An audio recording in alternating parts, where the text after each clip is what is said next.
Let's talk about Israel for a second. Some Americans may not be aware that Israeli society has been convulsed over the last 8 months by domestic proposal by Bibi Netanyahu that would, it will sound familiar to Americans, that would strip the judiciary of its independence, that would have the effect of essentially ending Bibi Netanyahu's vulnerability to a massive series of interlocking corruption allegations, trials, so on and so forth. And so the cabinet that Bibi Netanyahu put together is, generously speaking, is the kookiest and most extreme in Israeli history. The United States is now a important stakeholder, particularly with Americans killed and captured.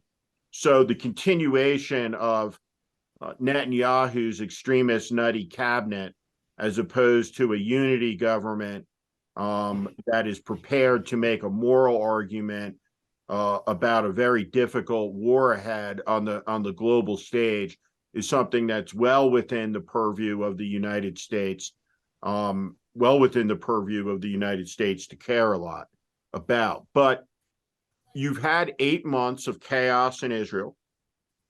You had senior security officials say our national security in Israel has never been weaker. The government has never been more distracted. The cause of the distraction was the subordination of the national interest below the ego, below the personal ambition of a politician who has dominated the culture, the society, through the scale of his ambition, his dishonesties, his ego, all the way across the board. And so it comes to be on a Saturday morning, on Shabbat, paragliders carrying Hamas terrorists by sea, by land. They crash through billions of dollars of defenses. They catch the world's most sophisticated intelligence agency, according to most intelligence agencies, completely flat-footed. Like gun violence in America, in the middle of a shocking event, a lot of politicians have a go-to device, which is, well, now's not the time to talk about this. I'm a guy who's very much in the camp, now is exactly the time to talk about this, and we have to talk about more than one thing at a time. Do you think there's a lesson for Americans here? This is an attack that, if it had happened in the United States, would have killed 30,000 of us, brought on at the tail end of a period of unbelievable domestic instability caused by politics, caused by a man, a faction, caused by extremism. And then the illusion is shattered. The enemy waits. The enemy watches. They made a calculation and they made an assessment, and these things are linked. You think there's a lesson for Americans here? I think if I understand you right, what you're suggesting is that if an extreme right-wing minority faction in a country is trying to break the government and break our institutions in pretty much every which way it possibly can, that the people of the country need to really understand that that's going to blow up in their faces before long. That's what you're saying, right? Exactly what I'm saying. This guy was distracted. This guy threw his country into chaos because chaos was in his political interest. And this is the result of the chaos, clearly. Yeah, I mean, we've seen it happen here in a different type of way. I'm not drawing a parallel here, but just trying to address the underlying point you're making. when Trump was hit with one of the biggest crises this country has ever seen with the COVID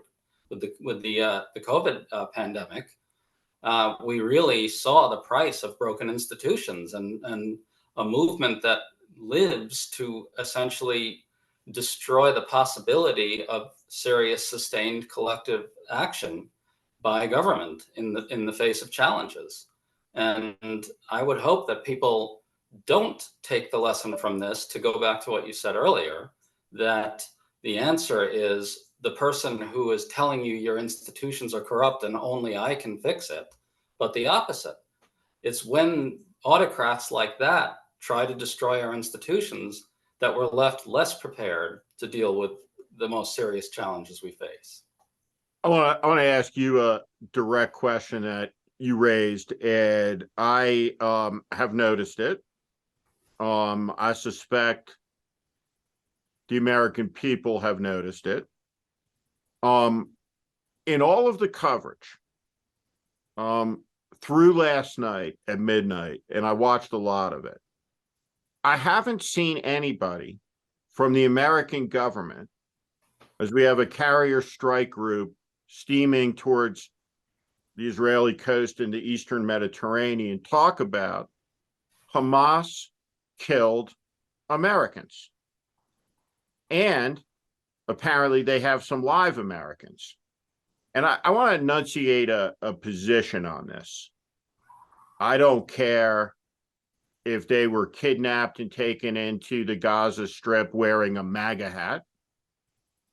And I don't care if they were kidnapped and taken into the Gaza Strip wearing a AOC t-shirt. What I care about is they're American citizens. And I've not yet heard the President of the United States speak to this fact, communicate to the American people about what happened in long form, and effectively explain what's going to happen next. I agree. As I said earlier, President Biden needs to find communication skills that are not always in evidence with him. He's really got to speak to the American people about what's happening. And by the way, to return to something we discussed earlier, he should also say, in one way or another, I'm not sure how directly, that could be left to his brain trust or whatever, but he should also say that the Republican attacks on the administration that are seeking to profit off of all this at this time are unacceptable. And by the way, that's going to continue if and when we find out more horrible things about what the terrorists are doing to Americans.